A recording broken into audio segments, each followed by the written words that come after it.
तो 15 अगस्त को meet ban को लेकर बड़ी खबर। मांस को बैन किए जाने पर विवाद बढ़ गया है।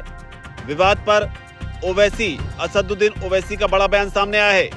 इसके अलावा ठाकरे परिवार जो है उसने भी इस विवाद पर खुलकर बयान दिया है। आपको बता दें, कई शहरों में जैसे कि हैदराबाद, छत्रपति संभाजीनगर, कल्याण, डोंबिवली, मालेगांव, नागपुर, ऐसे कई जगहों पर जो है आदेश दिया गया है कि 15 अगस्त को, जो कि स्वतंत्रता दिवस का मौका है, और इस मौके पर कुछ जगहों पर जो है वो मांस की दुकानों को और बूचड़खानों को बंद रखने का आदेश दिया गया है।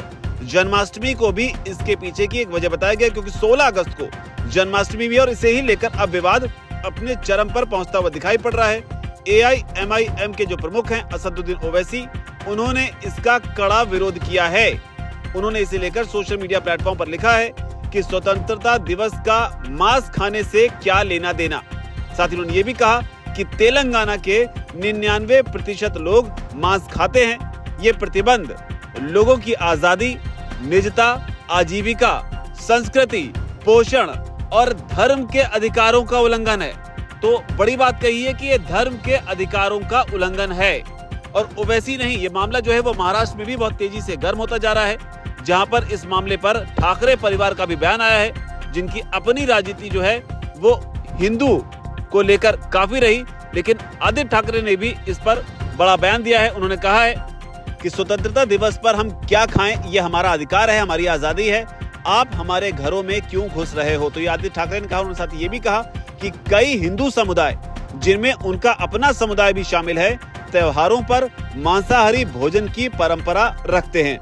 तो ये आदित्य ठाकरे का बयान है। इसके अलावा बीजेपी जो है वो इस तरह के बैन का समर्थन करती हुई दिख रही है, जिसमें कहा यह जा रहा है उनकी ओर से कि 1988 का एक सरकारी आदेश है, जिसके तहत नगर निगमों के पास में स्वतंत्रता दिवस और महावीर जयंती जैसे मौकों पर मांस की बिक्री पर रोक लगाने का अधिकार जो है उनके पास है। जबकि दूसरी ओर उन्हीं के साथ गठबंधन में जो एनसीपी है, उनके जो अजीत पवार हैं, यानी कि उप मुख्यमंत्री अजीत पवार जो हैं, उन्होंने इसकी आलोचना की है। उन्होंने कहा अगर ये आषाढ़ी एकादशी या महावीर जयंती जैसा अवसर होता तो बात समझ आती, लेकिन बिना किसी खास वजह के मांस की दुकानों को बंद क्यों किया जा रहा है। तो ये बात जो है ये कही गई है अजीत पवार की ओर से। लेकिन जो बड़ी बात कही है वो ओवैसी ने कही है कि ये जो फैसला लिया गया है ये धर्म के अधिकारों का भी उल्लंघन है, और न सिर्फ धर्म के अधिकारों का बल्कि आजादी, निजता और आजीविका और संस्कृति का भी, इसका भी उल्लंघन है। तो ये जो फैसला लिया गया है मीट बैन का, इस पर आप किस तरीके से इसको देखते हैं? आपकी जो भी राय हो, इस पर जो विवाद हो रहा है, जो राजनीति हो रही है, जो भी कुछ हो रहा है, इस पर आपकी जो भी राय हो, नीचे कमेंट सेक्शन में से आप जरूर लिखें। धन्यवाद।